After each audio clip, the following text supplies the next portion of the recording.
भारतीय पार्लियामेंट में अभी हाल ही में एक हादसा हुआ। रमेश भिदोड़ी का आपने नाम सुना होगा। उन्होंने बीएसपी के सांसद दानिश अली, हाँ जानते हैं, उन्होंने उनको जिस लहजे में जिस भाषा में कहा वो उस पर आपकी क्या हो रहेगी प्रतिक्रिया? देखिए, जो रमेश भिदोड़ी है निहायती जाहिल और गंवार सांसद है। ठीक, उन्होंने उनको दानिश अली को संसद में ऐसे शब्द बोल दिए जो मैं अपनी जुबान से दोबारा नहीं लेना चाहता हूँ। क्या कहा उन्होंने? क्या कहा उन्होंने? मुल्ला कठमुल्ला पता नहीं क्या उग्रवादी आतंकवादी बोल दिया। अब एक चीज़, मुसलमानों का इतिहास उठाकर पढ़िए आप पहले।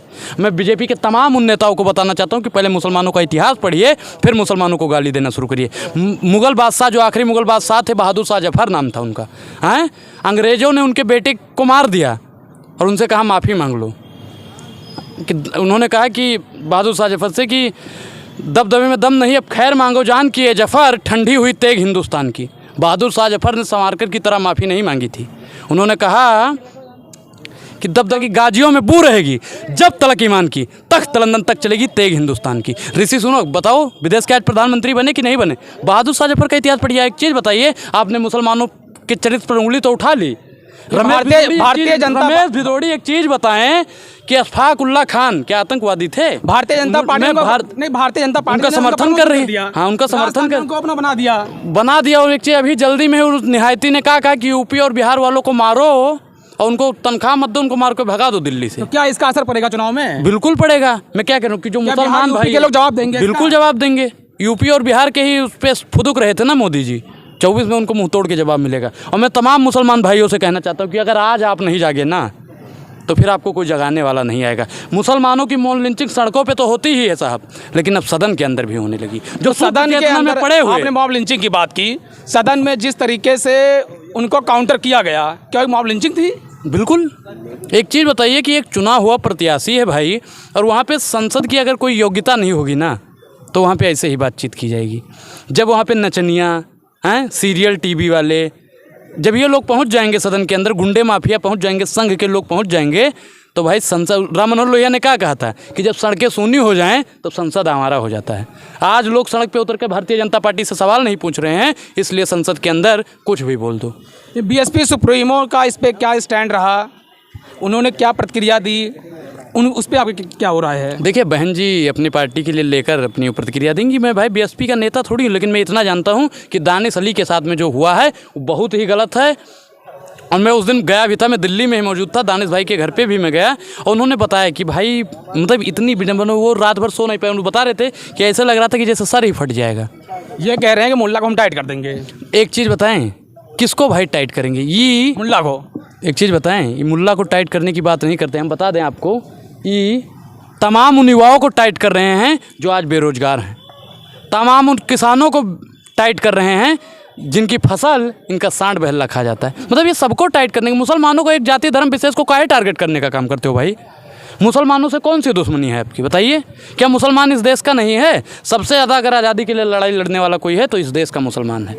अगर आप मुसलमान की सभ्यता पर बात करते हो, उनके आतंकवादी उग्रवादी कहने का काम करते हो, एक मुसलमान है उससे देशभक्ति का सर्टिफिकेट चाहिए तो उठा लीजिए मुसलमानों का इतिहास, बताइए कि एक मुसलमान 5 वक्त की नमाज करता है और धरती को चूमता है, और ये भारतीय जनता पार्टी के संघी लोग सिर्फ आज़ादी की धरती को चूमने का काम करते हैं। एनडीए के लोग ये आरोप लगाते हैं कि जो इंडिया अलायंस है वो मुस्लिमों का समर्थन ज़्यादा करता है। कैसे भाई? हिंदुओं का नहीं करता है।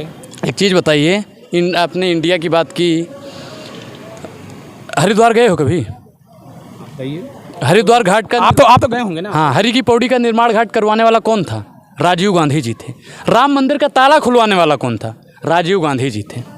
तो भाई कैसे उन्होंने मुसलमानों का, भाई यहाँ पे मुसलमान और हिंदू को लड़ाने का अगर किसी ने काम किया है तो भारतीय जनता पार्टी ने किया है। 24 का चुनाव किस मुद्दे पे होगा, आपको क्या लगता है? महंगाई, बेरोजगारी, किसान, जवान और संविधान। राम मंदिर क्या मुद्दा नहीं रहेगा? राम मंदिर भाई कौन सा मुद्दा है? 14 में राम मंदिर मुद्दा पे ही भारतीय जनता पार्टी सत्ता में आई। ठीक है, अब एक बार हो गया ना, अब रोजगार पे भी लड़िए चुनाव।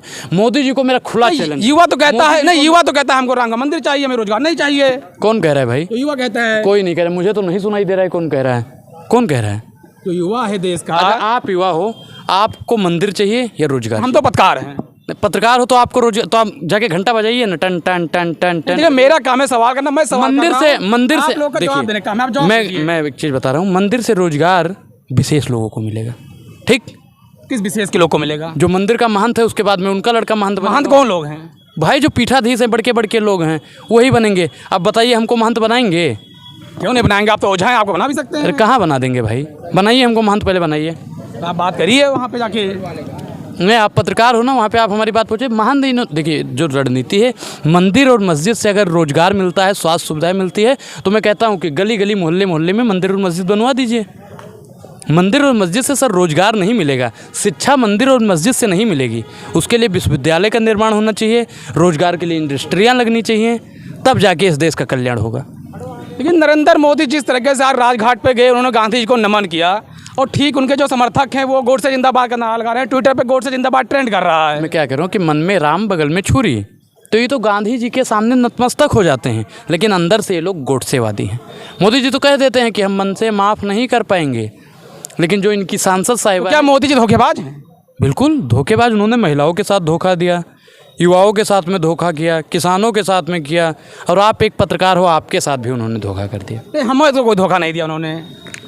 उन्होंने कहा था कि आते ही पत्रकारों को आज़ादी मिल जाएगी। भारतीय जनता मैं क्या कह रहा हूँ, क्या लगाती है। सुनिए, और वो बाद में लगाएगी भारतीय जनता पार्टी। पहले सुनिए, मोदी जी से या उनके किसी भी नेता से आप 5 सवाल महंगाई को लेकर पूछ लीजिए, अगर अगले दिन आपके ऊपर FIR ना हो जाए, नाम बदल दूंगा। भारतीय जनता पार्टी आरोप लगाती है, जो आप लोग बोलते हैं, जो सवाल कर रहे हैं, जो जवाब दे रहे हैं कि तो टुकड़े टुकड़े गैंग है। वो टुकड़े टुकड़े गैंग है क्या? मुझे भारतीय जनता पार्टी और माफी वीर के वंशजों से सर्टिफिकेट लेने की जरूरत नहीं है। वो क्या टुकड़े टुकड़े गैंग को चाइना से फंड आ रहा है? मैं सनातनी गैंग से हूँ। चाइना से फंड आ रहा है? नहीं, मोदी जी ने FIR करवाया तो था, मोबाइल भी जब्त करवाई थी, तो कितना, कौन सी गैंग से हम जुड़े हैं या फिर कहाँ से हमारा फंड आता है, देख लीजिए। तो चाइना से फंड नहीं, आरोप लगता है कि चाइना से फंड आ रहा है आप लोग मैं को। क्या कह रहा हूँ कि अगर देश के गरीबों, वंचितों और शोषितों का, दलितों की आवाज़ उठाना आपको फंड लगता है, तो भाई हम ये करते रहेंगे।